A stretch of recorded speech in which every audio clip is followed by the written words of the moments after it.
Greetings YouTube. Today we're looking at Jack Hill's Starfleet Reference Manual, Ships of the Fleet Volume 3, written and illustrated by Eric Christensen. And this is actually not game related. At first I thought it was. This book is a work of fiction. Really? And this is from 1995. I thought that originally this was related to a game, but it is not related to a game. It is purely a creation of a devout fan, or fans. I can't imagine this was done completely by someone oneself. We have a heavy assault shuttle.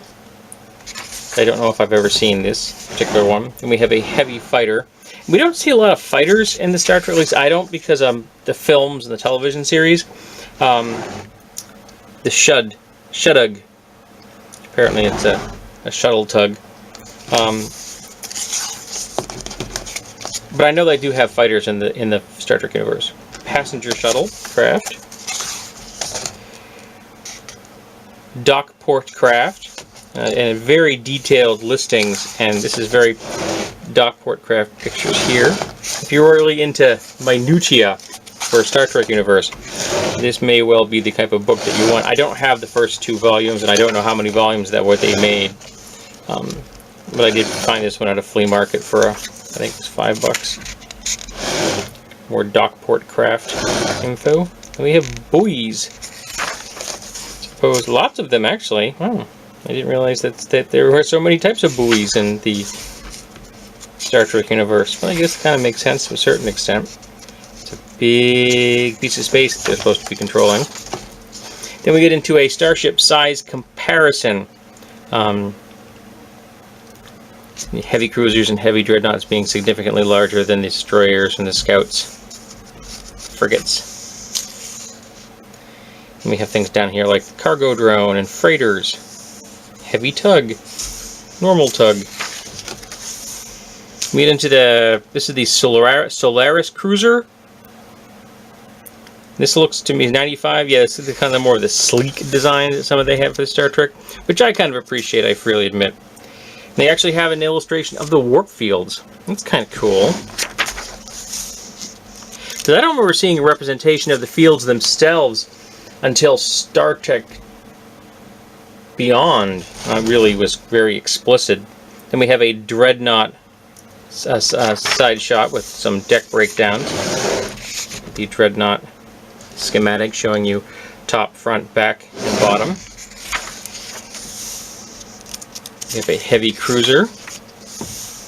Lots of information on heavy cruisers. This is the Excelsior class of heavy cruiser. Then a list of ship names. The light cruiser. I kind of like the nacelles above the disc like that. I think it's kind of cool. With nothing else, it give it a much lighter and almost faster appearance. And we have a tactical cruiser, the Kurnow class tactical cruiser. These are big things.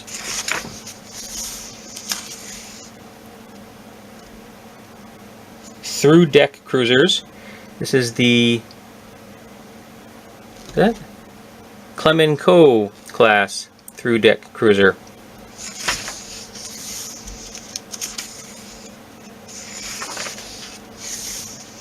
We have the destroyers, and this is the Loki class destroyer.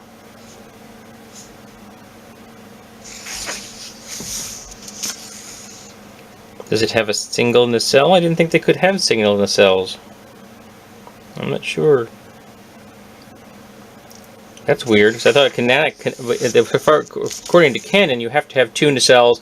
They have to be in line with each other, and at least 50% of them must be visible to the other one, so you can establish a warp field. Unless those are vessels that are only ever going to be under impulse power, I guess it's possible.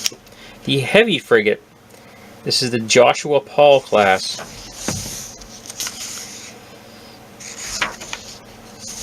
And we have the Scout class. This is the Michael Adams class.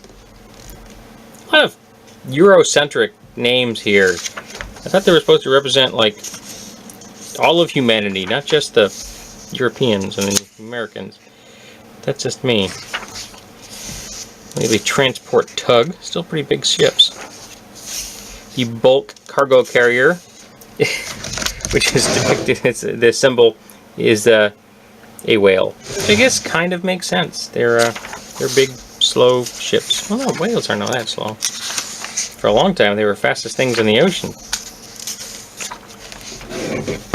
Then we get into freighters.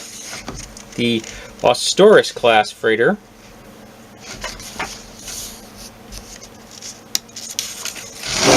Is a lighter. Also looks lighter in appearance. Doesn't look as bulky as the other one. Supply tender. The Griffin class. Griffin class does not seem the appropriate term for a supply tender. Griffin should be warrior class of some variety. That's just me. The transport ship. Sydney class transport ship. Kind of like this one. I like that layout. Then we have the deuterium tanker. I guess you need a deuterium tanker at some point, wouldn't you? I guess in the event you can't get to a station somewhere. The neutronic fuel carrier. Now, neutronic fuel doesn't ring a bell for me. This is the Kobayashi Maru neutronic fuel carrier. So that the things didn't work out so well for them. We have the Rising Star Starliner. Okay, at least it's not quite as Eurocentric. That's kind of cool. I like this. The botanical level. Every ship should have one of those. Screw those hollow decks. Give me some botanical levels.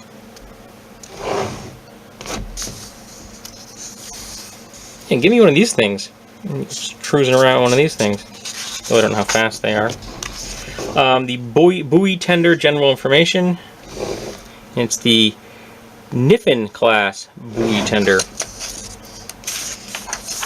That doesn't sound like a particularly glorious career in the Federation, if you ask me. What do you do? I 10 buoys. Heavy tugs.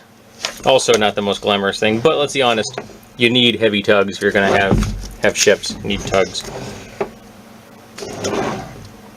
Tugs are going to be vital to move ships around. So they always can't move under their own power. But apparently they named them. The tugs all have names, just like they do in the real world. That's kind of nice. The container tug. Surely cargo, I guess? Deuterium containers. Tender containers.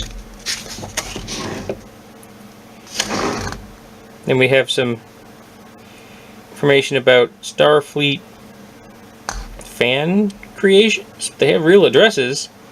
Yeah, I guess this is all stuff for models and Technology warehouse. So yeah, stuff that has to do with the fan base. And we have the backsplash.